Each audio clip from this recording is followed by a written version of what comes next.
A paz do Senhor, pessoal. Sejam bem-vindos à aula 7 do nosso curso sobre os reis de Israel. Bem, se você tem nos acompanhado até agora, então você já sabe que hoje nós vamos ter uma aula um pouquinho maior e especial, falando sobre o domínio do Império Assírio e sobre a queda de Israel. Mais uma vez eu recomendo que, se você tiver qualquer dúvida, se você não conseguiu entender alguma parte da aula passada, volta lá, assiste o vídeo de novo, faça anotações. Se você ficou com alguma dúvida, alguma coisa que não foi bem respondida, coloque aqui nos comentários que eu vou responder mais tarde. E é claro, já pode pegar a sua Bíblia, pode pegar também o seu caderno para fazer as suas anotações. Como eu comentei antes com vocês, a partir de agora nós temos a participação de alguns profetas na história dos reis, incluindo Isaías, e eu não tenho tempo aqui de sentar com vocês, analisar os capítulos de cada um dos profetas, então eu vou citar alguns, e se você quiser você pode pausar o vídeo, abrir sua Bíblia e dar uma conferida antes de continuar. Então, como nós temos uma aula bem grande hoje, eu vou dividir esse vídeo em 3 partes. A primeira parte nós vamos começar falando sobre o Império Assírio. E é muito importante porque, apesar de algumas pessoas conhecerem bem a história bíblica, eu vejo que muita gente tem dificuldade de diferenciar os impérios assírio, babilônico. Algumas pessoas confundem os assírios com os sírios. Então hoje nós vamos falar um pouquinho dessa diferença e vamos encontrar um pouquinho com a história. Se você já está há algum tempo fora da escola, você vai ter que relembrar algumas coisas hoje comigo. Então nós vamos começar agora a parte 1 sobre o Império Assírio.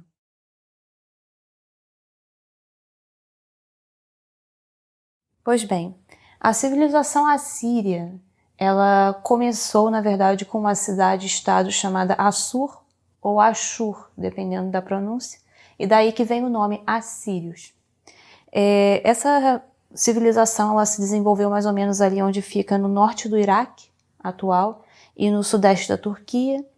E os assírios eles eram um povo semítico. Eles, na época de Israel, quando eles entram em contato com Israel e com Judá, eles falavam majoritariamente o aramaico, e nessa época o aramaico ainda não era a língua mais falada em Israel nem em Judá. Nessa época ainda era o hebraico. Pois bem, a cidade de Assur ela ficou sob o domínio dos sumérios por muito tempo. Mas quando a civilização suméria começou a declinar, a cidade ganhou sua independência. A história dos assírios geralmente é dividida entre 3 períodos: o Império Antigo, o Império Médio e o Império Neo-Assírio. Esses nomes eu traduzi de uma forma mais livre. Se você for procurar os termos técnicos, podem ser um pouquinho diferentes. Mas o que basicamente significa que cada um desses períodos vai representar uma fase da história dos assírios. E a fase em que os assírios entram em contato mais direto com Israel e com Judá é nesse aqui, o Império Neo-Assírio. Então, para começar, o Império Antigo ou a Antiga Assíria, ele vem logo depois que essa cidade de Assur conquista sua independência. Você tem, então, essa cidade sendo governada por governadores, não são necessariamente reis, uma população assim bem fraca, bem pequena. E você tem, então, essa cidade sendo conquistada e dividida basicamente entre 2 grandes impérios na época, que eram, no caso, o Império Babilônico, que era liderado na época por Hammurabi, e o Império de Mitanni. E esses 2 impérios eles vão basicamente rachar a cidade de Assur. O Império Médio, ou a Assíria Média, como você quiser, ele marca justamente esse período em que o Império de Mitanni começa a decair, e o Império Babilônico também, após a morte de Hammurabi. E a cidade de Assur consegue finalmente conquistar a sua independência. E você tem, então, um governante, não precisa gravar o nome, mas o nome dele é Assur-ubalite I, e ele vai basicamente querer o reconhecimento diplomático dos reis do Egito e da Babilônia, o reconhecimento daquela região. Os seus sucessores eles vão progressivamente alargando esse território que pertence aos assírios, até que eles vão conquistar o reino de Mitanni, que anteriormente tinha dominado aquela região. O reino de Mitanni ele também poderia ser associado com os hititas, que a gente vai ver muito mais para frente na história de Davi e na história do povo de Israel e de Judá. Eventualmente eles vão se expandir, eles vão conquistar a região que pertencia à Babilônia, eles vão chegar à costa do Mediterrâneo e eles vão crescer rapidamente, vão se expandir rapidamente Se eu conseguir, eu vou colocar um mapa aqui para vocês verem mais ou menos a expansão deles. Mas eles vão começar a se expandir naquela região e de repente eles vão parar. E a razão deles terem parado subitamente foi porque eles tiveram uma série de problemas com povos vizinhos, especialmente com os sírios, que também são chamados de arameus.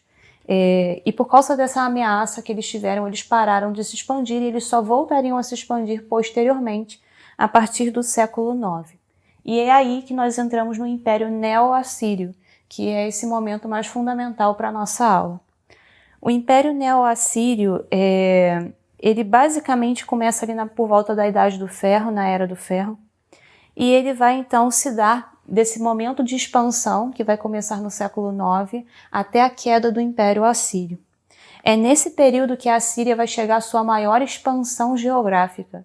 E novamente, se eu conseguir botar o mapa para vocês, vocês vão ver que eles pegaram uma região considerável ali daquele meio. Nesse período também, você vai ter a Assíria ganhando muito fama por ser um império violento. E a razão disso é porque a Síria foi basicamente revolucionária em termos de guerra. Eles construíam máquinas de cerco que eram inovadoras naquele período. Eles também tinham uma tecnologia e uma doutrina militar que era nova naquela época, o que fazia que eles fossem basicamente uma máquina de guerra naquela região. Eles conquistavam muito rapidamente, eles possuíam uma produção em massa de armas de ferro, o que fazia do exército deles extremamente poderoso e extremamente temido naquela região. Então, e também havia, sim, uma questão de que as práticas contra os seus rivais tendiam a ser um pouco cruéis, algumas envolvendo esfolamento ou empalação. Então, havia, sim, medo em relação a eles, mas eles não foram um povo simplesmente violento. Geralmente, quando se fala dos assírios, a gente fala muito sobre Jonas e sobre como ele foi para Nínive e ficou com medo dos assírios, mas os assírios também eram um povo com uma cultura muito rica, e eles investiram muito na escrita e em criação de livrarias. É através de muitos desses escritos que nós temos outras visões a respeito de eventos que também são retratados na Bíblia, como nós vamos ver mais para frente. O que acontece é o seguinte: nesse período, cada rei que chegava ao poder construía uma nova capital. E cada capital era mais bonita e mais esplendorosa do que a anterior. Então a capital da Assíria nesse período vai ficar pulando de um lugar para o outro, até que você vai ter Senaqueribe construindo um palácio novo em Nínive, que vai se tornar então a capital do império. Você também pode ver outras capitais em Assur, em Calá, e que também é chamada de Nimrod. E é nesse período que o Império Assírio vai retomar a Babilônia e ele vai lançar seus ataques contra a região da Palestina e a região de Israel. Até pouco tempo atrás, nas nossas outras aulas, eu vinha falando com vocês que houve um período em que os assírios estavam voltados para o outro lado. Foi aquele período do Hazael, o rei da Síria, que assolou muito Israel após ali a morte da família de Acabe. Nesse período, os assírios estavam conquistando para o lado de lá, voltados mais para a Babilônia, mas eles então começam a se voltar para cá. E é agora que começam os problemas. A gente vai ter alguns reis que vão ser mencionados aqui na nossa história. É interessante que vocês guardem os nomes, mas em geral você vai ver muitos nomes se repetindo. Você vai ter Sargão II, que vai ser mencionado em várias inscrições como aquele que vai conquistar e saquear as cidades de Israel.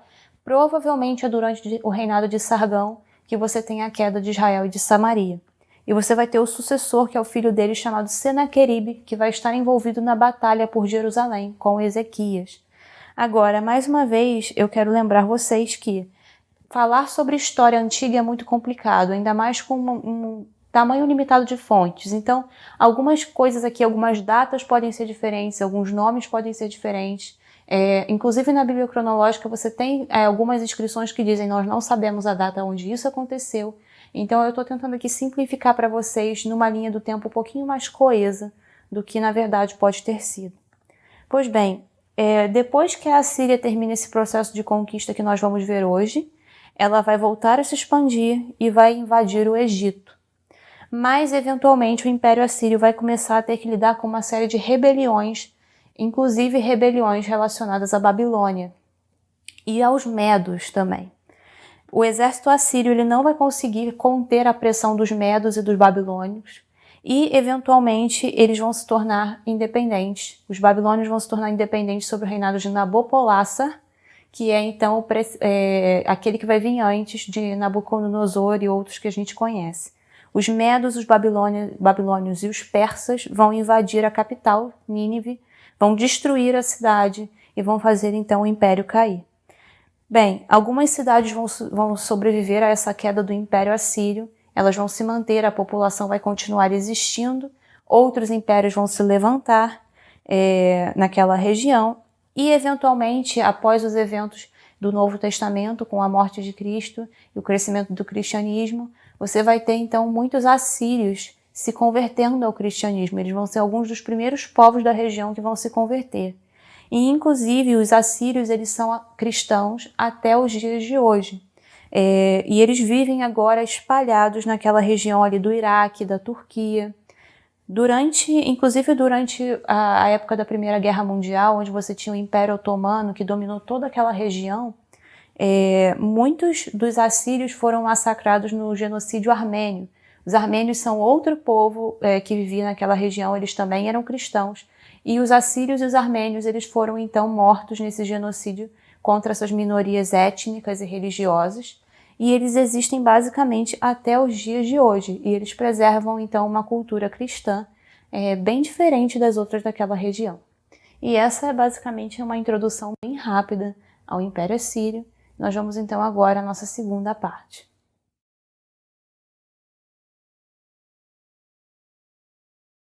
Chegamos então à parte 2 da nossa aula e agora nós vamos falar sobre a queda de Israel e também sobre os eventos que aconteceram paralelamente em Judá. Então vamos ter um pouquinho de contexto em relação à nossa última aula. Depois que a dinastia de Jeú caiu, Israel teria mais ou menos uns 30 anos de existência até a sua queda. Desde anos e anos antes, os assírios eles já colocavam pressão em Israel e em Judá, mas eles ainda não eram uma ameaça iminente como eles são agora. E é importante destacar, eu acho que é a título de curiosidade, que o primeiro envolvimento militar de Israel, Reino do Norte, com a Assíria, foi lá na época de Acabe, na Batalha de Carcar, onde Acabe se uniu a outros 12 reis para poder conter o avanço dos assírios em direção ao sul. Então, os assírios já estavam presentes na história de Israel há muito tempo, na verdade, mas é agora que eles vão começar a apresentar a sua maior ameaça. Então, retornando, vamos lembrar um pouquinho. A dinastia de Jeú tinha caído assim como tinha sido profetizado, que os descendentes deles ocupariam o trono até a 4ª geração. A partir da morte, então, do último descendente de Jeú, você tem uma sucessão de reis que são bem ruins. Eles ficam no poder por um curto período de tempo, eles caem, geralmente um é assassinado pelo rei anterior, e esses governos eles são extremamente instáveis. Apenas um desses governos dura um pouquinho mais de tempo, se eu não me engano é o governo de Salum, mas eu preciso conferir. E basicamente na aula passada nós vimos que havia um homem chamado Pecaías que estava no poder, mas ele foi então morto por Peca, e Peca assumiu o governo então de Israel. E o que acontece é o seguinte, Peca vai assumir o governo de Israel no finalzinho mesmo do governo de Uzias, e ele vai reinar um total de 20 anos. Nesse período em que Peca começa a reinar, você vai ter o início do governo de Tiglat-Pileser III na Assíria. Ele também às vezes é referido na Bíblia como Pul, literalmente, P-U-L, Pul. E nesse momento também você tem um governante chamado Rezim, que vai reinar na Síria, paralelamente. E o que vai acontecer basicamente é que a Assíria vai começar a oprimir tanto a Síria, que são os arameus, quanto o Reino do Norte, que é Israel. E isso vai fazer com que Peca tenha alguns interesses em comum com o Rezim, o rei da Síria, e os dois acabem se unindo numa aliança para tentarem conter os avanços da Assíria. Antes de seguir em frente em relação aos eventos do norte, a gente precisa falar um pouquinho sobre os eventos do sul, porque agora eles estão bem interligados. Então Uzias morre, lembrando que Uzias ele entrou dentro do templo para oferecer incenso de uma forma errada, e como resultado ele desenvolveu lepra. E por ter lepra, ele precisou ficar isolado numa casa à parte e ele não pôde mais governar. E quem governou nos últimos anos do governo efetivo de Uzias foi o seu filho chamado Jotão. Então, quando Uzias morre, Jotão já estava há algum tempinho governando em nome do pai. E ele começa a reinar sozinho com 25 anos de idade, reinando um total de 16 anos em Jerusalém. Bem, Jotão ele continuou o bom legado de Uzias, ele não cometeu o mesmo erro de entrar dentro do santuário como Uzias cometeu, mas o povo continuava nas suas práticas erradas. Durante o período de Jotão, que o Império Neo-Assírio, que eu tinha escrito aqui antes, ele vai se consolidar. E é nesse momento também que você começa a parte mais efetiva do ministério de Isaías. E agora eu vou começar a mencionar alguns textos de Isaías a nível de curiosidade. Se você quiser parar o vídeo e abrir sua Bíblia para ler, ou se você quiser, você pode anotar conforme eu vou falando para ler depois. Se você quiser, é nesse momento que você tem as visões de Isaías, que vão de Isaías 1 a 5. Então, se você quiser, pode pausar para poder dar uma lida. E é nesse momento também que você tem a visão de Miqueias sobre Samaria e Jerusalém. Aqui você tem também Miqueias 1 e 2, que eu também recomendo que você dê uma lida, se você puder. O que vai acontecer é o seguinte, Jotão vai se tornar muito poderoso. Ele vai reconstruir a porta superior do templo, ele vai fazer amparos nos muros. Então, geralmente, quando os reis eles eram bem-sucedidos, eles tinham recursos para poder fazer obras públicas e reformar o templo. E ele também vai construir várias cidades, cidades fortificadas e torres. Jotão vai guerrear contra os amonitas, vai vencer, e ele vai fazer com que os amonitas lhe paguem tributo por 3 anos seguidos. E ele andava, é claro, fazendo a vontade do Senhor. É nesse período que nós temos o nascimento de Ezequias, que será o 3º rei agora na nossa história. E é nesse momento também que o filho de Jotão, chamado Acais, começa a governar ao lado do pai. Pois bem, e agora nós temos uma coisa interessante que nós precisamos levar em consideração. Nesse período, o norte estava sofrendo uma pressão muito grande da Síria. E como eu falei antes, Peca se uniu a Rezim, o rei da Síria, e para não confundir vocês eu vou chamar arameus, porque é mais fácil. Então, os israelitas vão se unir com os arameus para poderem resistir à pressão da Assíria. Só que o que vai acontecer? Eles vão então começar a pressionar o sul, o Judá, para se unir a eles, e eles não vão concordar, isso não vai dar certo. E o que vai acontecer é que Peca e Rezim vão se unir para poderem atacar Judá e tentar depor, então, a dinastia de Davi em Judá. Mas naqueles dias, isso assim, o Senhor já está mandando já esse peso sobre eles. E é nessa época, mais ou menos, que Jotão vai morrer. Então, Jotão morre justamente nesse momento em que Israel, que é o reino do norte, e a Síria, que é comandada por Rezim, estão pressionando Judá. Jotão vai morrer provavelmente com 47 ou 51 anos de idade, por aí. E quem vai assumir é o seu filho Acais, que já estava governando ao lado do pai já fazia algum tempo. Acais, ele quebra a tradição de Uzias e quebra a tradição de Jotão e se torna um rei muito ruim. Ele, inclusive, vai adotar alguns rituais estrangeiros, como, por exemplo, de queimar os seus filhos aos deuses. E o que acontece é que, por conta desse pecado de Acais, o Senhor vai entregar Judá nas mãos de Israel e da Síria. Então, como eu falei para vocês, a Peca e Rezim estavam tentando resistir ao Império Assírio. Eles estavam assediando Judá para que se tornassem aliado deles, mas Acais se recusou e, como resultado, eles começaram a pensar em invadir Jerusalém e tirar a dinastia de Davi do poder. Então, os arameus vão derrotar Israel, vão fazer vários prisioneiros entre o povo. Os israelitas vão matar cerca de 120 mil soldados de Judá num único dia. E você vai ter entre os mortos um dos filhos de Acais, o oficial do palácio dele e o seu braço direito chamado Eucana. 200 mil prisioneiros foram levados para Samaria, incluindo vários parentes de Acais. Então esse ataque de Israel e da Síria contra Judá vai ser um ataque bem efetivo, porque o Senhor está punindo então a terra pelo pecado do rei Acais. E aí, nesse momento aqui, a título de curiosidade, se você quiser, você pode pegar sua Bíblia e ler Isaías de 7 a 10. Nesse momento que nós temos algumas das profecias que vão falar sobre a invasão de Judá, vão falar sobre a Síria, e algumas vão mencionar também profecias messiânicas sobre Jesus. E o que vai acontecer é o seguinte, então, recapitulando para vocês entenderem bem. Acais vai pecar contra o Senhor, e o Senhor vai mandar contra o reino de Judá, o reino de Israel e a Síria, que vão estar unidos, então, em torno de uma causa comum. Os dois vão tentar, então, entrar em Judá para poder tirar a dinastia de Davi do poder. E, a princípio, eles vão se dar bem. Eles vão, então, causar uma grande matança entre o pessoal lá de baixo, o pessoal de Judá. Eles vão levar milhares e milhares e milhares de prisioneiros para Samaria. E eles vão, inclusive, matar um dos filhos de Acais. Mas, então, um profeta chamado Obed, que é um profeta lá do norte, ele vai interceder em favor daqueles cativos de Judá que estão sendo levados para Samaria. E ele vai basicamente dizer assim, olha, o Senhor está virado contra Judá e por isso ele permitiu que vocês ganhassem. Mas vocês também tratando seus irmãos dessa forma, vocês vão acabar atraindo a ira do Senhor para vocês. E os soldados, então, eles ficaram com medo de que o Senhor fosse puni-los por causa do comportamento deles. E eles, então, trataram bem daqueles prisioneiros e mandaram aqueles prisioneiros de volta para Jericó, eles mesmos voltando para Samaria.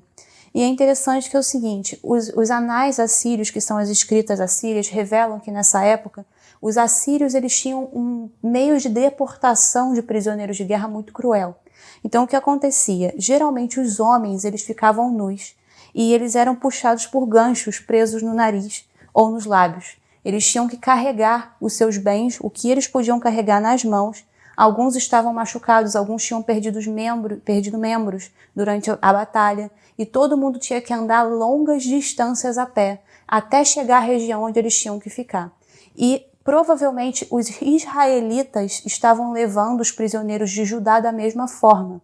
Então, quando o Obed ele fala que isso é um absurdo o que eles estão fazendo, eles imediatamente fazem o contrário, eles vestem aqueles que estavam sem roupas, eles dão comida, eles tratam dos doentes. Mas era basicamente essa maneira como os assírios geralmente deportavam as populações prisioneiras. Israel adotou isso nesse período e é provavelmente dessa maneira que os israelitas foram levados também. E o que vai acontecer é o seguinte, quando Peca vê que ele conseguiu essa vitória inicial sobre Judá, ele vai novamente se unir a Rezinho, o rei da Síria, para tentar se libertar do Império Assírio. Só que quando ele vai chama Acais, convida Acais para o seu grupinho, Acais se recusa. E aí o que eles fazem? Eles voltam e eles invadem o território e eles sitiam Jerusalém. E o que acontece é o seguinte, Isaías nesse momento ele traz uma das suas palavras, é Isaías 7, se você quiser ler, que fala sobre como Israel irá à ruína e sobre como Judá, então, será preservada contra seus inimigos. E o que acontece é o seguinte, esse período vai ser um período complicado. Judá vai estar extremamente fragilizada, atacada por Israel, atacada pela Síria. Acais vai estar cheio de problema nas costas e, para piorar, você vai ter um ataque dos Edomitas, que é o povo de Edom, que vai se aproveitar da situação. E os filisteus também vão se aproveitar da situação para atacar Judá, para levar prisioneiros, para saquear cidades. E a palavra do Senhor diz, o Senhor humilhou Acais por causa da sua conduta desregrada em Judá. E o que vai acontecer basicamente é o seguinte, no meio do seu desespero, Acais vai pedir ajuda ao rei da Assíria, no caso Tiglat-Pileser, chamado também de Pul. E o que acontece? Ele vai pedir ajuda da Assíria e ele vai pegar tudo que ele pode pegar do templo, vai pegar tudo que ele pode pegar do palácio, vai enviar uma oferta para a Assíria e vai pedir, por favor, venha me ajudar contra eles estão me cercando. E o rei da Síria vai se recusar. E ele vai tentar de novo, ele vai mandar uma mensagem, eu sou teu servo, eu sou o seu vassalo, vem me salvar das mãos da Síria e de Israel, que estão me atacando. E, além da mensagem, Acais também vai juntar toda a prata, todo o ouro do templo do Senhor, vai limpar os depósitos reais e vai enviar como presentes ao rei da Assíria pedindo ajuda. Então Tiglat-Pileser vai atender o pedido de Acais e vai fazer uma campanha militar contra o norte e contra também a Síria. o que vai acontecer é que ele vai invadir Damasco, vai matar Rezim, que era o rei da Síria, e ele também vai invadir Israel. E é aqui que a gente tem o primeiro baque contra Israel. Nessas campanhas de Tiglat-Pileser a pedido de Acais, você vai ter então uma boa parte do território de Israel sendo levado e transformado em províncias assírias. E é interessante o seguinte, Tiglat-Pileser ele vai sair conquistando, vai fazer uma limpeza geral, mas ele não vai devolver nenhum dos territórios que foram roubados de Judá. Ele vai simplesmente tomar para ele também.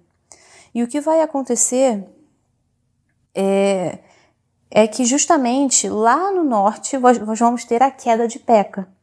Então o que acontece? Tiglat-Pileser vai sair conquistando tudo e Peca vai ser assassinado por um homem chamado Oséias.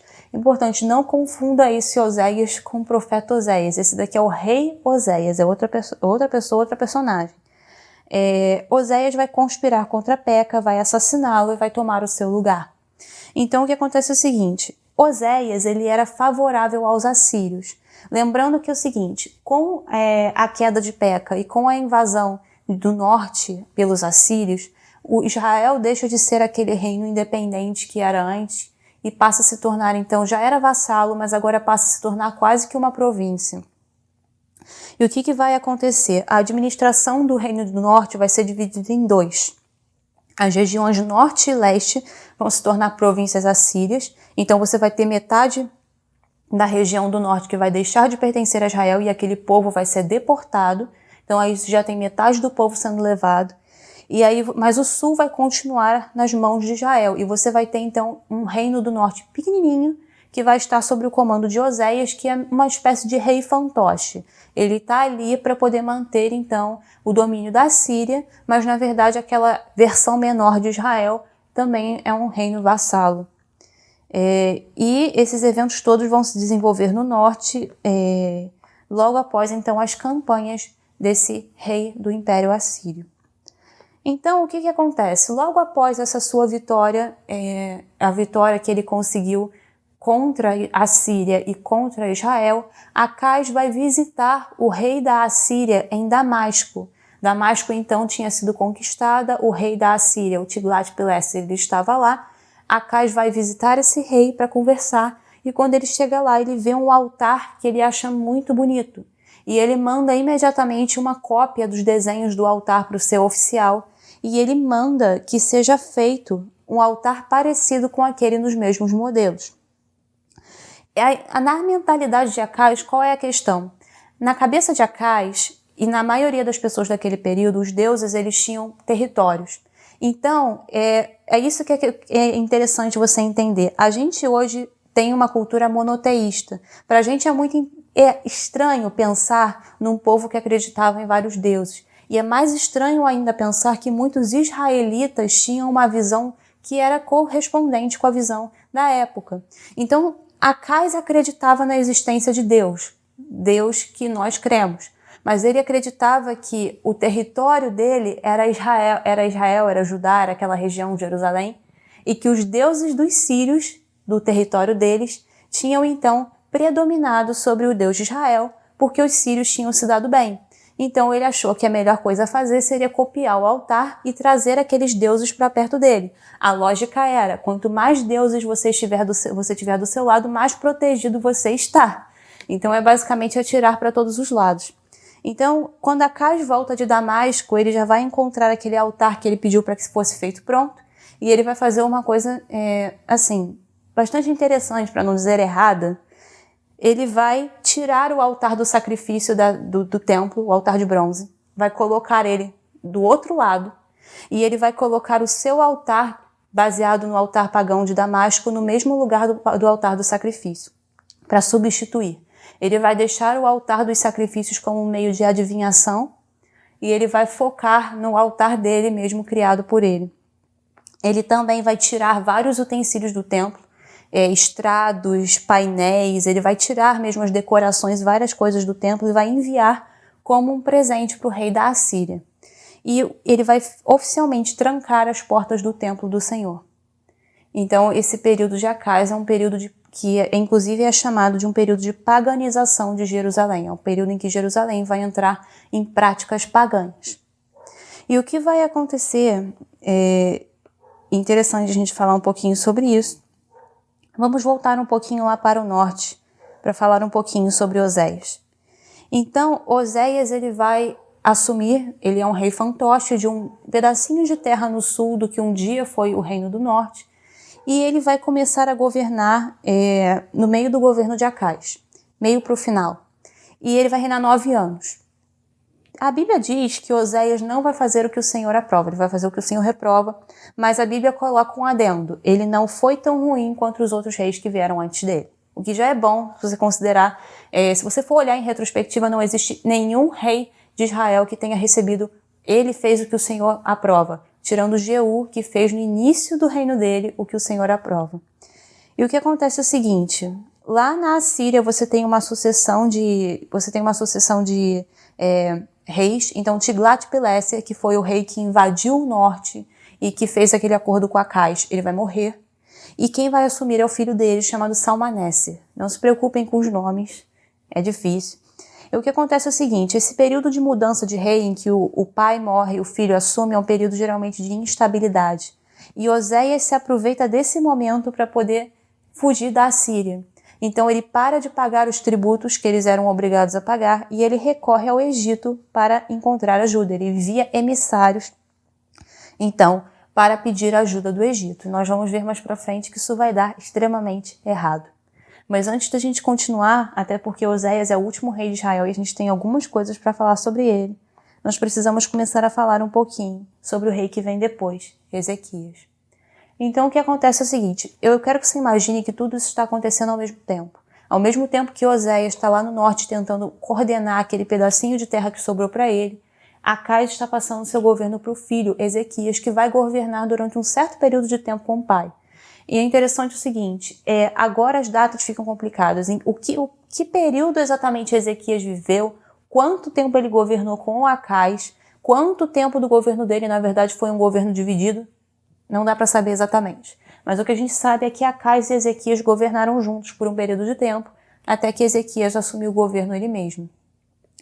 Então, o que vai acontecer é o seguinte, Ezequias começa a reinar também com 25 anos, igual o avô dele, Jotão. E ele vai reinar um total de 29 anos em Jerusalém. Ele era um bom rei, ele confiava no Senhor e a Bíblia diz que não havia ninguém como ele, nem que veio antes, nem que veio depois.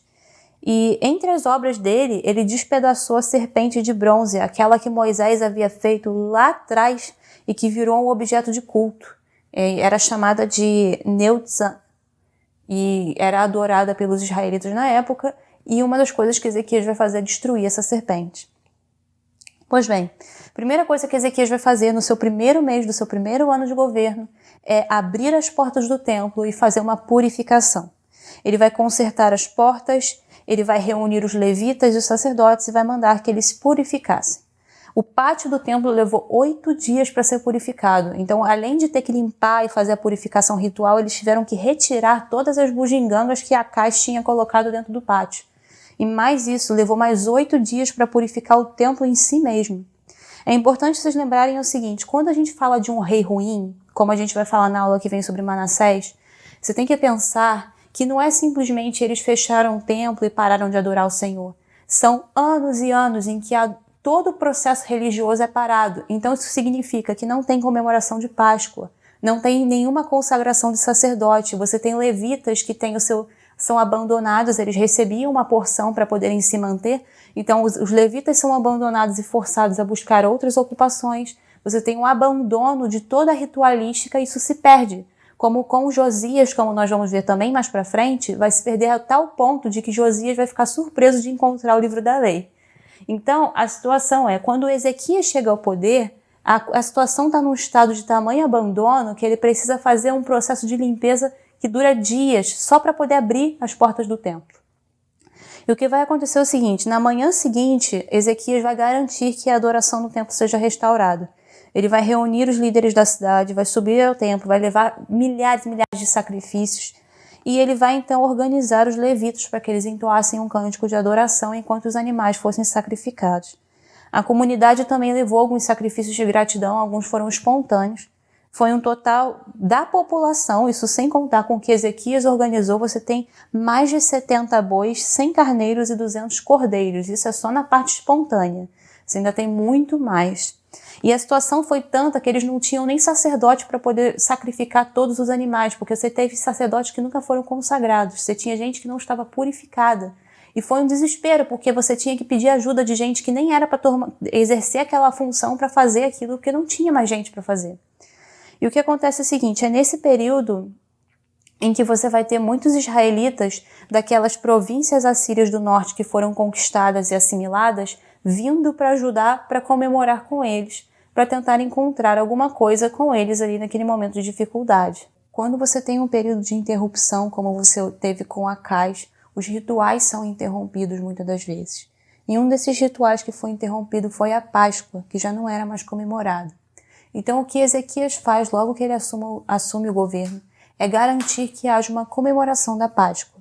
Mas, como eu disse, é uma situação muito complicada. Eles não têm sacerdotes consagrados, eles não têm levitas purificados, eles têm uma dificuldade enorme de organizar o povo para poder comemorar a Páscoa de novo. Então, excepcionalmente nessa Páscoa especial de Ezequias, ela é comemorada no mês errado. Ela é comemorada no segundo mês e ela também é feita de uma forma um pouquinho diferente. Então Ezequias envia mensagens para israelitas, inclusive daqueles que viviam em territórios que foram conquistados pelos assírios, e convida todo mundo para poder comemorar a Páscoa em Jerusalém. Ele manda esperar que a comemoração da Páscoa, para poder esperar todo mundo chegar. E quando todo mundo chega, ele comemora a Páscoa, então, no segundo mês, numa festa tão grande que não havia outra igual desde os tempos de Salomão. Alguns dos israelitas do povo do norte, que já havia sido conquistado pelos assírios, eles vão zombar desse convite, eles vão rejeitar esse convite, mas alguns poucos vão se unir a eles. Já o povo de Judá, eles vão aceitar e abraçar a ideia de Ezequias. E o que vai acontecer é o seguinte, muitos dos que vieram do norte, dos israelitas que vieram daquelas terras que foram conquistadas, eles não se purificaram e comeram a Páscoa mesmo assim. Mas como era um evento muito especial, Ezequias pede misericórdia de Deus para que não puna nenhum desses homens por terem comido da Páscoa de forma impura, e nenhum deles é punido. Então essa é uma Páscoa diferente em dois aspectos, ela é comemorada no mês errado, e ela também algumas pessoas que participam dela não estão purificadas, mas é uma Páscoa de restauração, então por isso o Senhor permite que seja feito dessa maneira, para que o povo possa então trazer de volta esses hábitos, esses rituais, essas festas que foram perdidos com o passar do tempo. Então aqueles israelitas que vão comemorar lá no sul, eles voltam para o norte já com uma mentalidade diferente, destruindo alguns ídolos. E nesse período Ezequias vai promover várias reformas religiosas. Ele vai então, primeiro vai garantir que os levitas e os sacerdotes recebam suas partes devidas, para que eles possam se dedicar ao sacerdócio sem nenhum estresse. Era uma questão também complicada. Sempre que você tinha um período de pecado, a porção dos levitas e dos sacerdotes era negada, o que significava que eles não podiam se dedicar ao templo, eles tinham que procurar outras ocupações, e deixavam muitas das vezes o sacerdócio de lado. Ele era deixado de lado, era renegado. E o que acontece é o seguinte, o povo vai passar a trazer contribuições, e vão ser tantas contribuições que Ezequias vai precisar criar dispensas dentro do templo para poder acomodar tudo que o povo vai trazer, para poder então, como oferta também ao Senhor. E agora vamos falar um pouquinho mais sobre a queda do Reino do Norte. Então, como eu falei para vocês, enquanto tudo isso estava acontecendo, Oséias estava governando. E logo após os israelitas irem para o sul comemorarem a Páscoa, Oséias ele é aprisionado pelo rei Salmaneser da Assíria. Então, o que acontece? Como eu falei para vocês antes, Oséias ele se aproveitou da sucessão de Tiglat-Pileser, que morreu e depois passou para o seu filho Salmaneser.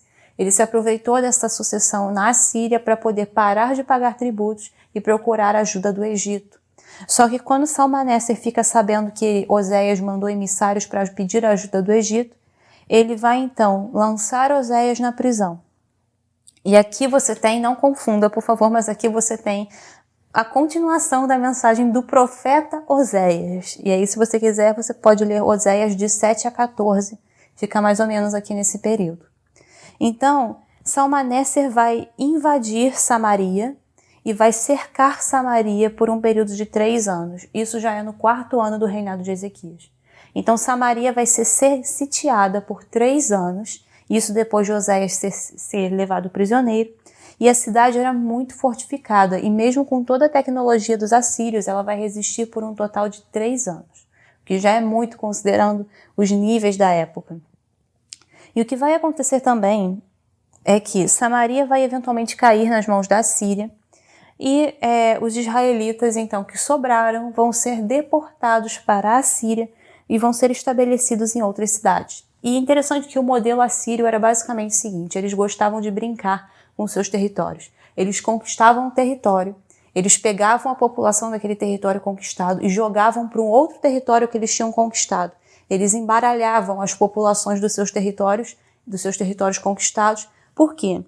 Porque por um motivo simples, quando você deportava esses povos das suas terras natais e você colocava eles em outra terra que eles não conheciam, você estava basicamente tirando toda a possibilidade que eles tinham de se unir para poder se defender.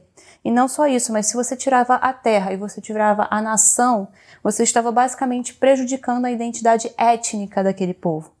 E os assírios, eles incentivavam a mistura, eles incentivavam o sincretismo religioso. Então, o que eles faziam era basicamente incentivar a mistura desses povos que eles conquistavam para que eles se tornassem difusos e não conseguissem mais resistir ao Império Assírio. E foi uma coisa que funcionou bastante com o Reino de Israel. A prova disso é que a mistura que resultou desse povo do norte com os outros povos da região levou ao que a gente conhece mais para frente como os samaritanos. E, no final das contas, a duração do Reino do Norte foi de pouco mais do que 2 séculos de existência. E, logo após a morte de Salmaneser, que vai morrer numa batalha, vai assumir então o filho dele, Sargão II, que vai ter uma importância interessante agora no governo de Ezequias. Se você quiser ler, é um texto muito grande, eu recomendo que você pause esse vídeo e você leia agora. Abra em 2 Reis 17, e ali você vai ter listado as causas da queda de Israel. Se você quiser um resumo, bem resumido, de todas as razões pelas quais Israel, o Reino do Norte, caiu na mão da Síria, está em 2 Reis 17. É um capítulo grande, mas ele é basicamente um resumo de tudo o que aconteceu e por que esse reino caiu. E a partir de agora, até as nossas últimas aulas, nós vamos acompanhar apenas o Reino do Sul, que o Reino do Norte já não existe mais. E aí, vamos ao que está acontecendo com Ezequias. Pois bem, como eu disse para vocês, Ezequias está vivendo o seu melhor momento. Ele fez várias reformas religiosas, ele comemorou a Páscoa depois de muito tempo, ele reorganizou a situação dos levitas, mas a situação política está difícil. Logo após a queda de Israel, você tem a Síria crescendo em poder e submetendo Judá, que é o Reino do Sul, a uma posição de servidão. Então, Judá se torna tributário da Síria, que dura mais ou menos por 3 anos, então eles têm que pagar impostos, eles são um reino vassalo, de certa forma. E nesse período você vai ter também a morte de Acaz. Lembra que eu falei sobre, é muito confuso até onde Acaz viveu e quanto tempo ele viveu? Provavelmente Acaz morreu aqui com 42 anos de idade, o que significa que, provavelmente, novamente, ele viu todas as reformas que Ezequias fez. Então, novamente é meio complicado essa questão das datas, mas eu estou seguindo aqui uma cronologia um pouquinho mais limpa. Novamente, se você quiser dar uma olhadinha, abra em Isaías 21 e você vai ver algumas das profecias de Isaías contra os povos que viviam naquela região. Você tem Isaías 14, vai falar sobre o julgamento dos filisteus, que vão cair em 713 a.C. Você tem Isaías 15, falando sobre o julgamento de Moabe, que vai ser destruído em 711 a.C. Então, esses são textos. Quando você lê Isaías e você fala assim, quem é Edom? Quem é Moabe? Por que Isaías está profetizando contra esses povos? Se lembre de que esses povos, eles muitas das vezes se aproveitaram de certas situações para irem contra Judá, contra Israel. São povos que estavam vivendo nessa época e você tem todo esse contexto. Pois bem, Ezequias vai estar lá prosperando, indo muito bem na vida, conseguindo muita coisa, e ele vai então ver um caso interessante. Lembra da Babilônia que já existia nessa época? Então, a Babilônia naquela época era uma província da Assíria, eles estavam sendo dominados pelos assírios. E quando você tem essa troca de rei, você tem um líder babilônico, que a gente vai ver mais pra frente aparecendo lá no finalzinho do governo de Ezequias. Esse líder, ele vai se levantar e vai se aproveitar dessa situação para fazer uma rebelião. E Ezequias vai achar a história bastante interessante, ele resolve fazer a mesma coisa. Então, quando você tem uma sucessão de governo em que Sargão II vai assumir o poder, Ezequias vai se rebelar contra o rei da Síria, vai deixar de se submeter a ele, vai parar de pagar impostos e vai voltar a expandir o reino de Judá, conquistando algumas terras dos filisteus. E ele também vai matar o resto dos amalequitas que viviam na região. Então, nesse período, nós vamos ter novamente profecias. Agora, faça sua lista de profecias de Isaías para você ler. E profecias de Isaías contra a Etiópia e Egito, você vai encontrar em Isaías 18 a 20. Profecia de Isaías contra Tiro, da Fenícia, Isaías 23. Profecia de Isaías contra a Assíria, Isaías 10. Profecia de Isaías contra a Babilônia, Isaías 13. Profecias relacionadas ao cerco, Isaías 22, 34 e 35. Agora que você já parou para ler tudo isso, nós vamos continuar. Então aqui está um ponto de contenção que muitas pessoas às vezes não entendem. Todo mundo sabe da história que Ezequias ficou doente e ele teve seu tempo de vida prolongado. Mas isso não aconteceu quando Isaías era velho, isso aconteceu antes, isso aconteceu quando Isaías era bem novinho. Só a título de curiosidade, Isaías morreu com 44 anos. Ezequias. Ezequias morreu com 44 anos.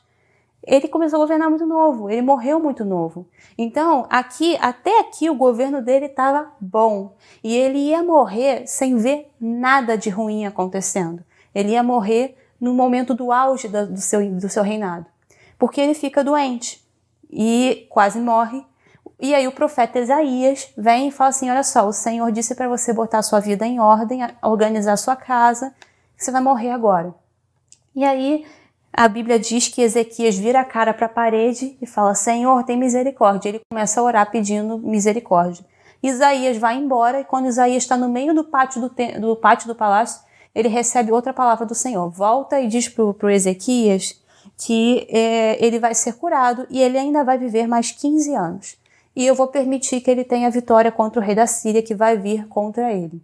Então é nesse momento em que Ezequias tem o seu tempo de vida prolongado. Era para ele morrer aqui. Se ele morresse aqui, ele não iria ver nada do que ele vai ver depois, nem cometer os erros que ele vai cometer depois. Mas ele pede misericórdia, o Senhor estende o tempo de vida dele e garante que ele terá vitória sobre a futura invasão da Assíria. Então, logo depois nós temos o nascimento de Manassés, que vai ser o próximo rei.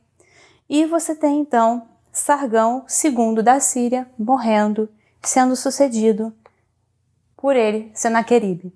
E agora fica um pouco confuso porque algumas pessoas afirmam que quando Ezequias lutou contra a Síria, ele lutou contra... Senaqueribe era um príncipe, ele não era rei ainda. Que o Sargão, o pai dele, não tinha morrido. Alguns dizem que tinha.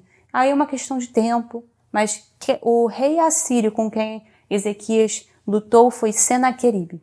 E se você quiser agora, mais um momento da profecia, você tem a profecia de Miqueias. Se você quiser ler Miqueias 4 a 7, se encaixa aqui.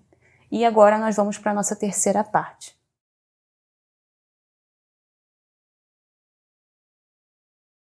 Nós continuamos agora com a última parte da nossa aula, que eu vou chamar de a Batalha por Jerusalém. E é basicamente esse grande evento que vai acontecer no final do governo de Ezequias e que vai envolver então o rei da Assíria chamado Senaqueribe. Então o que acontece? Vamos rebobinar um pouquinho. Então, como eu falei para vocês, quando você tem a morte de Sargão II e a sucessão de Senaqueribe, que é um momento de fragilidade para o Império Assírio, Ezequias se aproveita da situação para parar de pagar impostos e tentar conseguir aliados contra a Assíria. Então ele consegue um apoio inicial dos cuxitas, que também são chamados de etíopes, e dos egípcios. No entanto, quando ele mais precisa de ajuda, quem vem ajudá-lo, na verdade, são apenas alguns filisteus, mas não muitos. Nessa época, Senaqueribe estava fazendo uma campanha militar contra a Fenícia e estava seguindo pelo litoral, e quando ele fica sabendo então da aliança do sul com os egípcios e com os etíopes, quando ele fica sabendo então da rebelião de Ezequias, ele dá a volta e faz os seus exércitos irem em direção ao sul. Então ele estava, se vocês verem o mapa, ele estava seguindo pelo litoral. Quando ele fica sabendo da rebelião de Ezequias, ele dá a volta e vai então na direção do reino de Judá. E o que acontece? Senaqueribe, como resposta à rebelião de Ezequias, vai sair invadindo cidade atrás de cidade do reino de Judá. Ao total, ele vai conquistar cerca de 46 cidades, inclusive a cidade de Laquis, que era uma cidade muito importante estrategicamente falando.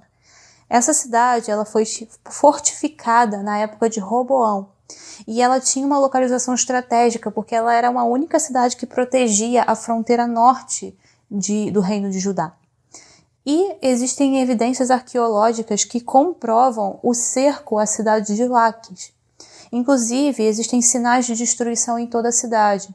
Os arqueólogos encontraram evidências de que a cidade foi arrasada até os seus fundamentos. Você tem tijolos que foram queimados e que mostram que houve um grande incêndio na cidade.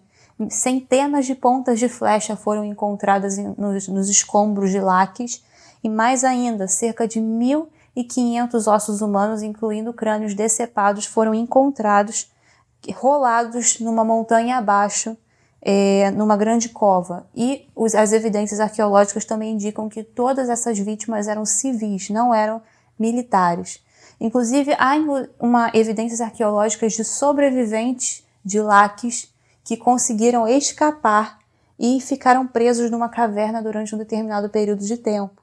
Então, essa destruição que Senaqueribe traz para várias cidades de Judá, inclusive para Laquis, é terrível. E aí Ezequias percebe que Senaqueribe está se aproximando da capital, Jerusalém.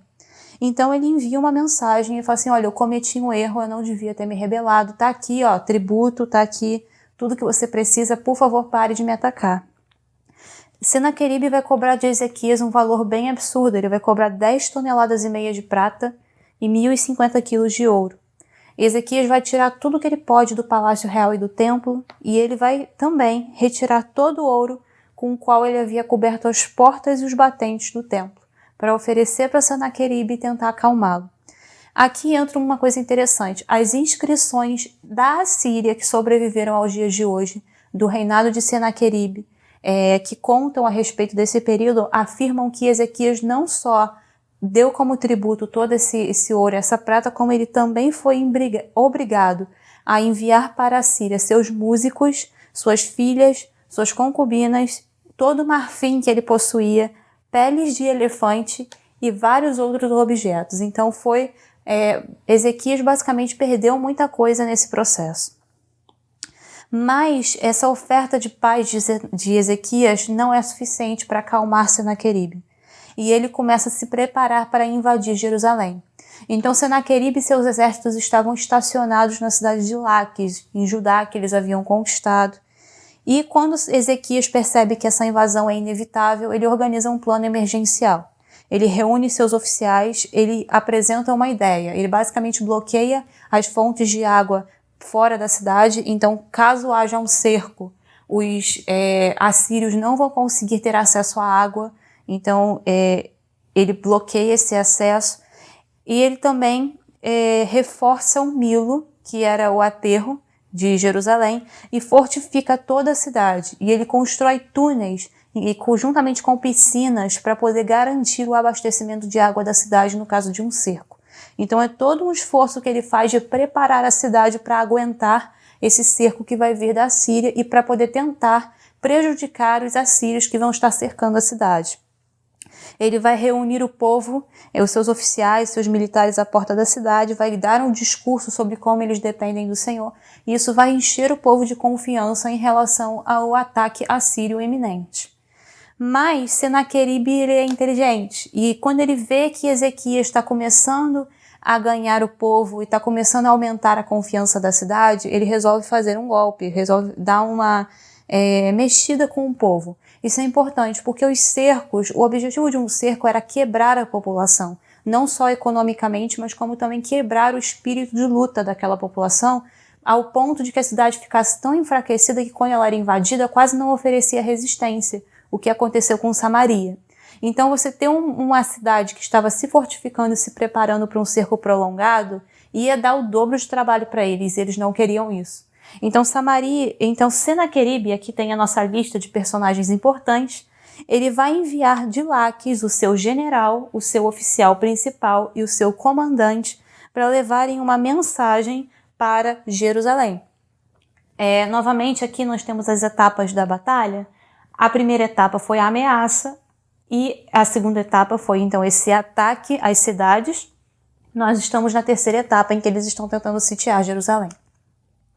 Pois bem, os oficiais de Senaqueribe, eles vão subir em Jerusalém e eles vão parar no arqueduto do açude superior. Então eles vão parar exatamente no ponto onde você tinha uma grande piscina construída para ser um depósito da água, para poder ajudar na preservação da água, parte daquele sistema de túneis que Ezequias tinha construído. Então eles vão naquele lugar que foi construído para aguentar o cerco, em cima da muralha, e eles mandam chamar Ezequias. Mas Ezequias não vai. Ele manda, na verdade, o seu administrador chamado Eliaquim, manda o seu secretário chamado Sebna e o seu arquivista real chamado Joá. Ele manda esses 3 homens, então, para conversarem com os 3 enviados de Senaqueribe.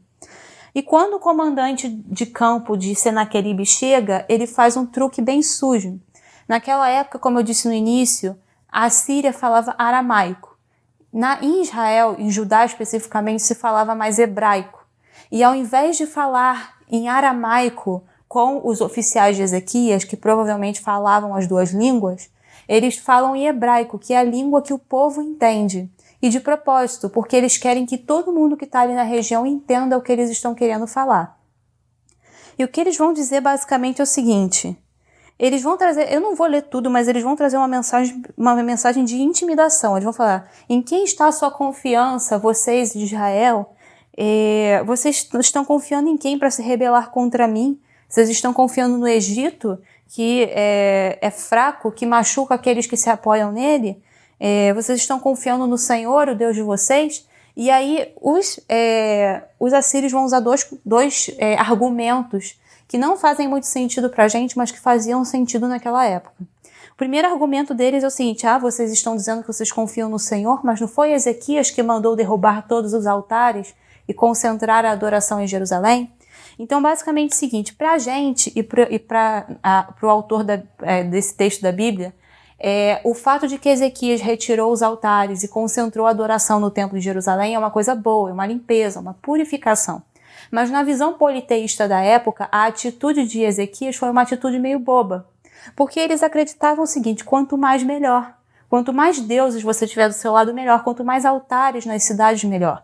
Então o que eles estavam querendo dizer? Eles estavam querendo dizer: você tirou os altares dos deuses, você limpou o seu país e você despertou a ira dos deuses. Então agora nós estamos aqui para poder então colocar os deuses nos seus lugares devidos. E o segundo argumento que eles utilizam: não, porque foi o Senhor de vocês que enviou a gente contra vocês. Por quê? Porque se acreditava naquela época que quando um povo ia guerrear contra o outro, era o povo que estava sendo atacado, cujo Deus incitou a batalha. Então eles estavam basicamente dizendo: quem está certo aqui somos nós. Quem está do lado da vontade dos deuses somos nós, não são vocês. E eles estavam gerando esse argumento que para nós é um argumento estranho, mas que para aqueles que viviam naquela época era um argumento até convincente. E eles gritam isso em cima da muralha em hebraico para o povo todo ouvir. E mais, Joá, Sebna e Eliaquim, eles pedem por favor para que o comandante fale em aramaico, porque eles também falam aramaico, para que o povo que está na muralha não entenda, para que eles não fiquem alarmados, desesperados com essa mensagem. E aí o comandante vira e fala: será que eu vim aqui só para falar com vocês? Eu vim para falar com todo mundo.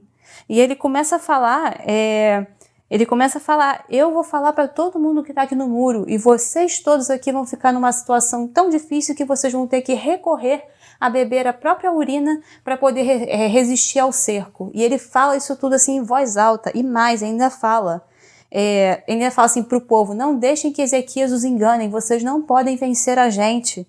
E não sejam levados por essa ladainha de Ezequias, não fiquem achando que vocês vão vencer a Assíria. E ele fala, inclusive ele faz uma promessa falsa, ele fala, façam paz comigo, venham para o lado da Assíria, a gente vai dar para vocês, cada um vai poder comer da sua própria videira, da sua própria figueira, vocês vão beber água da sua própria cisterna, vocês vão ir para uma terra que tem cereais, que tem vinho. Não sejam iludidos. Será que o Deus de alguma nação conseguiu livrar sua terra das mãos da Assíria? E eles vão, então, basicamente, o que eles vão fazer é uma propaganda, né? É uma estratégia de guerra psicológica. Eles vão recorrer ao terror, eles vão deixar a população aterrorizada, eles vão ridicularizar as promessas de Ezequias, eles vão provocar uma desinformação, eles vão usar argumentos quebrados, eles vão basicamente gerar um terror, dúvida, medo na população, para quebrar o psicológico deles e eles não conseguirem resistir nesse cerco e não conseguirem resistir a Senaqueribe na luta. Porque a grande vitória de Ezequias tinha sido justamente isso. Ezequias foi um bom líder. E o que acontece é o seguinte, e pior, eles estavam fazendo tudo isso em cima de uma das construções de Ezequias para aguentar o cerco. Como se eles estivessem dizendo que não importava o esforço que eles tinham feito para se proteger, eles ainda assim iriam perder. E quando os oficiais de Ezequias ouvem isso, por ordem de Ezequias mesmo, eles ficam calados, eles não falam nada, voltam para o palácio e informam Ezequias dos acontecidos. Quando Ezequias ouve então o relato dos seus oficiais a respeito do que aconteceu, ele bota roupas de luto, vai para o templo do Senhor e pede para que seus oficiais chamem então Isaías, o profeta, e peçam uma orientação do Senhor em relação à situação de Senaqueribe. E o que acontece é o seguinte, Isaías envia uma mensagem a Ezequias com uma palavra de Deus a respeito do que vai acontecer. E novamente essa aula já está grande, eu não vou agora ler com vocês, mas pause o vídeo, e agora não é uma recomendação, agora é um pedido. Pause o vídeo, abra em 2 Reis 19 ou Isaías 37. Os dois contam a mesma história. E você vai ter então a resposta de Deus em relação ao que Ezequias deveria fazer em relação a Senaqueribe. Mas, resumindo muito, o Senhor diz basicamente que Senaqueribe não entrará em Jerusalém e que ele não atirará nenhuma flecha, mas ele diz que pelo mesmo caminho que ele veio, ele vai voltar e que ele vai morrer à base da espada no seu próprio país. Naquela mesma noite, a Bíblia fala, o anjo do Senhor sai e mata 180.000 homens no acampamento assírio. Quando Senaqueribe acorda no dia seguinte, tem um monte de cadáveres e ele basicamente vai voltar humilhado para Nínive, nunca terminando aquele cerco da cidade. Então Jerusalém não foi necessariamente cercada, ele foi só sitiada, mas eles nunca conseguiram fazer o cerco nem conquistar a cidade. E a Bíblia fala que quando Senaqueribe vai voltar para Nínive, ficar isolado lá, eventualmente isso no futuro ele vai morrer. Por quê? Ele vai entrar no templo do seu Deus, alguns dos seus filhos vão se aproveitar e vão matá-lo à espada. É assim que ele vai morrer. Mas isso é mais para frente. Agora uma curiosidade histórica. Muitas das informações que a gente tem sobre a Batalha de Jerusalém, além da Bíblia, são encontradas nos registros de Senaqueribe, dos registros assírios. E como eu falei para vocês antes, os assírios eles gostavam de registrar os seus eventos, gostavam de registrar suas conquistas. E eles faziam isso na escrita cuneiforme, que a gente conhece na escola, naqueles tabletes assim de barro. E o que acontece? Muitas das informações que nós temos sobre a batalha por Jerusalém, que são encontradas nos anais de Senaqueribe, são engraçadas. Por quê? Porque como eles não conseguiram conquistar Jerusalém e eles perderam a guerra, digamos assim, eles supercompensaram em outras coisas. Então você tem um relato extremamente detalhado da conquista de Laquis, você tem um relato extremamente detalhado da humilhação que Ezequias sofreu, mas quando chega na parte da cidade, você tem uma frase rapidinha assim, e teve a cidade. O meu gato tá passando aqui atrás. E você tem um relato rápido, e teve a cidade, ponto, acabou. Então os assírios, por não terem obtido vitória, eles acabaram passando rápido por cima por cima da conquista toda de Jerusalém. E isso ficou para a história, digamos assim, né? Eles exageraram em outros relatos para poderem compensar o fato de que eles não conseguiram conquistar a cidade. E nós entramos, então, no período final da vida de Ezequias. E agora, Giovana? É engraçado, Ezequias viveu muitas aventuras, mas Ezequias teve um governo relativamente curto, comparado a outros que vieram antes dele. Por exemplo, Uzias reinou quase 51 anos, 52 anos. Manassés, que é o filho de Ezequias, vai reinar muito tempo.